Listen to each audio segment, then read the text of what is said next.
उत्तराखंड के मुख्यमंत्री पुष्कर सिंह धामी ने बिगड़ती कानून व्यवस्था को देखते हुए बड़ा फैसला लिया है और इस दौरान कई जिलों के एसएसपी को बदल दिया है। दरअसल देहरादून के एसएसपी अजय सिंह को उनके पद से हटाया गया है। अब उनको एसटीएफ देहरादून की जिम्मेदारी दी गई है और ऐसे में हरिद्वार के जो एसएसपी थे परमेंद्र डोभाल, उनको अब देहरादून राजधानी की जिम्मेदारी दी गई है, यानी कि वो अब नए कप्तान होंगे राजधानी देहरादून के। और इसी के चलते उधम सिंह नगर, रुद्रप्रयाग और इसी के साथ ही बागेश्वर, चंपावत जैसी जगहों के एसपी एसएसपी को भी बदला गया है।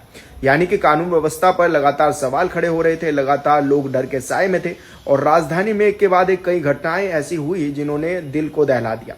यानी कि कहा जा सकता है कि क्राइम रेट काफी बढ़ रहा था और ऐसे में जो ये शांति की राजधानी थी, अब वो कहीं ना कहीं क्राइम कैपिटल बननी शुरू हो गई थी, जिसको लेकर लोगों में डर का माहौल भी था। लंबे समय से मांग भी की जा रही थी और अब ये बड़ी कार्रवाई भी सीएम की